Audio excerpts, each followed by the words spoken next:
Today, 27-year-old Mark Garfield Moore was arrested and charged with 54 firearms-related offenses, including 4 counts of first-degree murder. You know, you looked at my child, you didn't know him. The first shot you shot him with, you killed him.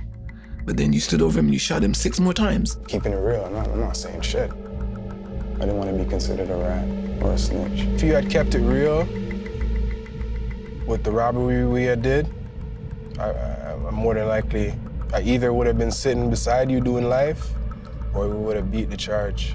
Kevin is a very super complex guy. Sometimes when you're watching, you feel sorry for him, and sometimes he might say something, you're like, this guy, I don't feel sorry for him, right? He always goes through these 2 different emotions where, you know, he's a tough guy, but he's also a broken guy.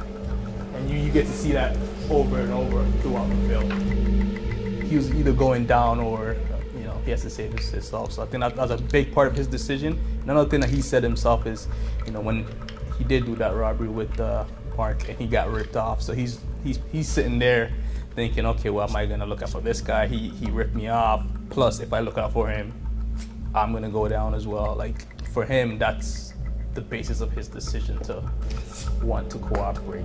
As the questioning and his religion rituals on, it's more at the beginning discussion of this was a moral situation, but as it goes on, the more he starts talking about how Mark Moore ripped him off and that being the motivating factor. There's just so much that's happening out there for men, young black men. This life that these men have to live out here is not an easy life. If it's not harassment by police, if it's not harassment by guys, if it's not harassment by people who are idle to just walk around and kill people for no reason, I don't want a poor child anymore. So I was in court, like, all the time with these, especially with the victim's family. So they got to know my face. They felt comfortable because they see me in that courtroom for months when no one else would show up. The first week, the media would show up, then they're gone. I just kept going back, and you see me, taking my notes, not bothering anyone. We needed to find someone who was at the level that Kevin was at in terms of the gangster rap scene, who was trying to elevate themselves beyond that. So we decided that when we made a connection with Books, that he kind of had the credibility that when we did our research and we decided to go that lane.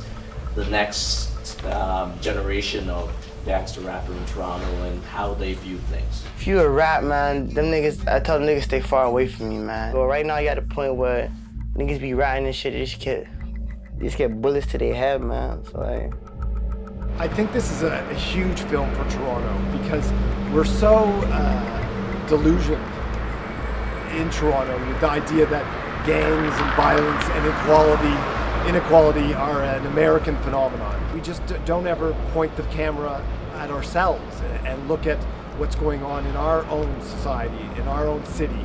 And that's what this film does. The importance of this film is it shows how complex these issues are. They're often depicted as good guys versus bad guys, you know, the police versus gangs and the community. Issues about the trauma related to violence and how it impacts not only the victims but the offenders. It also dealt nicely with the criminal justice system, particularly the relationship between the police and the community, and why dealing with these crimes can be so challenging. Go see the film. If you have the opportunity, you won't regret it.